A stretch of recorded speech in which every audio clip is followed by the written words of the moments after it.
Hola, buenas. Mi nombre es Sandy Lorena Vergara, estudiante de la Corporación Universitaria Antonio José de Sucre del programa de Psicología quinto semestre, y en esta oportunidad voy a explicarles acerca de lo que fue la revolución cognitiva. Bueno, en este punto se hace necesario, para hablar de la revolución cognitiva, saber en qué consiste el cognitivismo. El cognitivismo no es más que el intento de entender la mente a través de la información que ésta procesa y la manera en la que es codificada o almacenada en nuestro cerebro. El cognitivismo rechaza totalmente los métodos psicoanalíticos que tratan de entender la mente a través de los mitos y los enfoques conductistas, que se centran únicamente en el estudio de la conducta. Un claro ejemplo de esto fue los experimentos realizados por Pavlov con los perros. En este punto, pues, es esencial hablar o tener claro el concepto de lo que es la psicología cognitiva. La psicología cognitiva es el sistema psicológico, a diferencia del psicoanalítico y conductual, llamado como el modelo del procesamiento de la información. Estudia los principales factores informativos del individuo que intervienen en el cambio de la actividad humana, y son la percepción, el pensamiento, el lenguaje, la memoria y la inteligencia, entre otros procesos psicológicos que son parte de la formación y abstracción del conocimiento. Este enfoque concibe a todos los humanos como procesadores activos de información, es decir, que constantemente estamos en ese punto en el que estamos procesando, recibiendo información. La psicología cognitiva es un enfoque científico de los procesos mentales y estructuras cognitivas humanas con el fin de comprender en sí la conducta humana, el actuar y el ser del hombre. La revolución cognitiva es el nombre que se ha dado al paso del conductismo al cognitivismo como paradigma de la comunidad científica en psicología durante los 1950. Es así como nos permitimos mostrar en esta diapositiva que algunos de los eventos históricos relevantes que produjeron este paso fueron la revisión de la conducta verbal elaborada por Skinner por parte de Noam Chomsky en 1957, la aparición de la inteligencia artificial, la confluencia de la psicología cognitiva con la neurociencia y la publicación del libro Cognitive Psychology por parte de Ulrich Neisser en el año 1967. En el ámbito de la psicología se puso en evidencia que el conductismo no lograba explicar o ni siquiera tener en cuenta las experiencias subjetivas, sea en la forma de representaciones mentales o mapas cognitivos sobre el espacio, mapas mentales, memoria declarativa, memoria episódica y autobiográfica, memoria semántica, memoria del lenguaje, memoria de cultura o incluso las emociones y la personalidad. Y con la revolución cognitiva ascendió y adquirió cada vez más influencia la psicología cognitiva y la ciencia cognitiva en general, reemplazando al conductismo como paradigma dominante en la psicología científica. Desde posturas aún más extremas, se anunció incluso la muerte o caída de los modelos conductuales y su sustitución por el cognitivismo. Es decir, que con la revolución cognitiva se llegó a creer que el conductismo iba a desaparecer. El principal paradigma cuestionado por los defensores de los modelos cognitivos puros ha sido el conductual, más precisamente las teorías del aprendizaje asociativo, entendiendo este tipo de aprendizaje como simple o mecánico, que se basaba en la relación entre estímulo y respuesta y daba origen a los hábitos, que fue lo que elaboró Pavlov en el experimento con los perros. En este orden de idea, pues, a diferencia de lo anunciado hace varias décadas por los cognitivistas no integrativos, observamos en la actualidad a una fuerte presencia de los aportes del conductismo y de las teorías del aprendizaje generadas en esta escuela. En los autores cognitivistas observamos a dos tipos de posiciones frente a este debate histórico, uno rupturista y uno continuista, Pero vamos a ver de qué trata esto. El rupturista por parte de los cognitivos puros, que consideraban en términos generales que el paradigma conductual es un estadio previo del paradigma cognitivo, superado por este último, y el continuista por parte de los autores cognitivos integracionistas, que contemplan una síntesis entre ambos paradigmas, bajo el método científico en la psicología.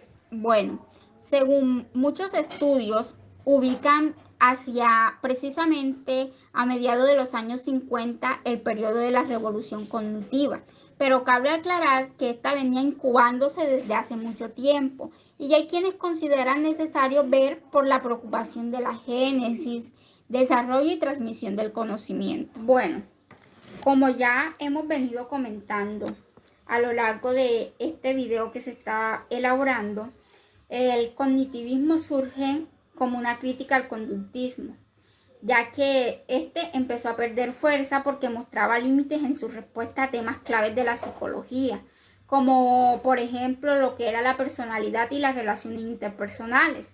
Es claro en este punto que la personalidad y nuestras relaciones interpersonales no pueden ser algo mecánico, que sea estímulo-respuesta y genere un hábito.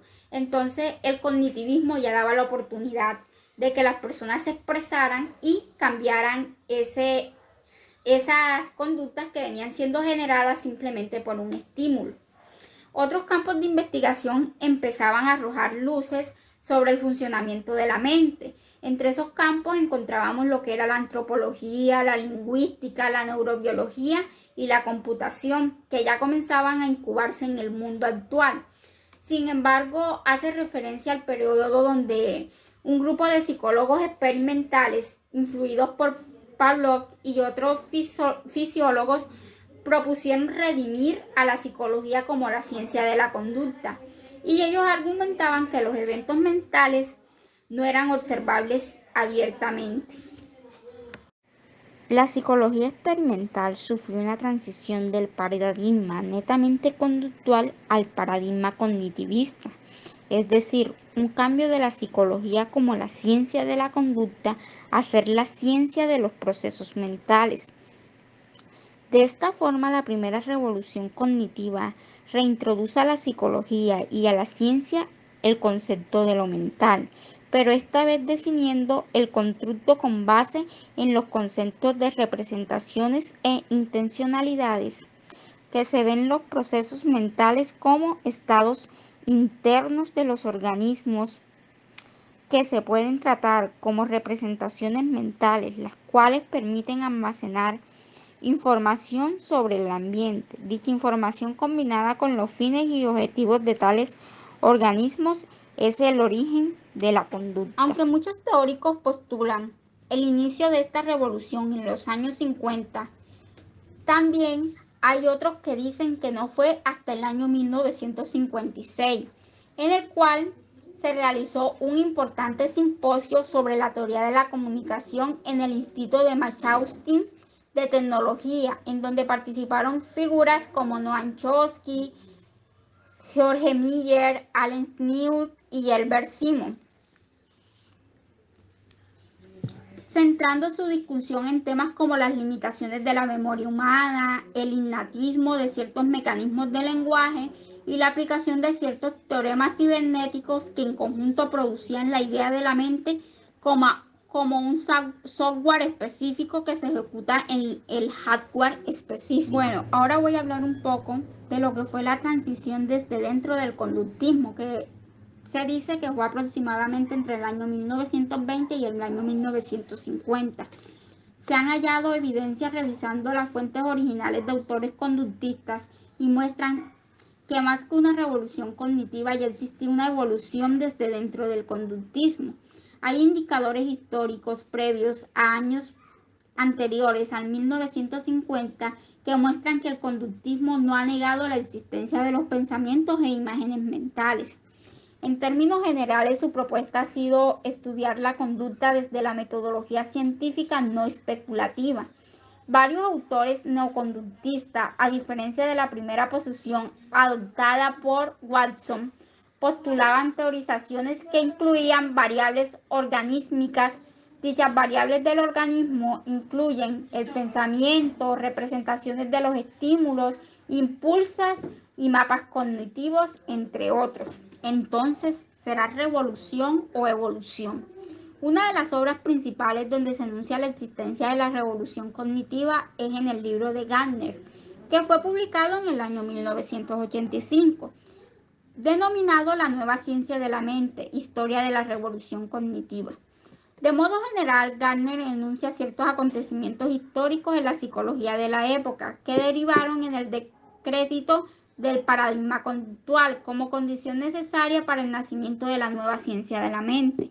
Esto es la revolución cognitiva.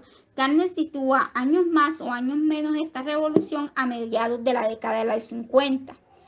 Por otra parte, fuera del conductismo, casi todos los autores científicos utilizaban la observación directa, tales como lo fue Piaget, Kocher, Cannon, entre otros. La insistencia del conductismo es llevar a cabo observaciones controladas, respondía a una necesidad de orden metodológico frente a la proliferación de las teorías especulativas más que a un deseo de ignorar otros métodos de evaluación. Hablando todavía de revolución o evolución, por otra parte, antes del año 1950 no se contaba con los avances computacionales y las técnicas de exploración neuropsicológica, como lo son la resonancia magnética, las tomografías computadas, entre otros estudios que permiten evaluar en detalles variables organísmicas y cerebrales.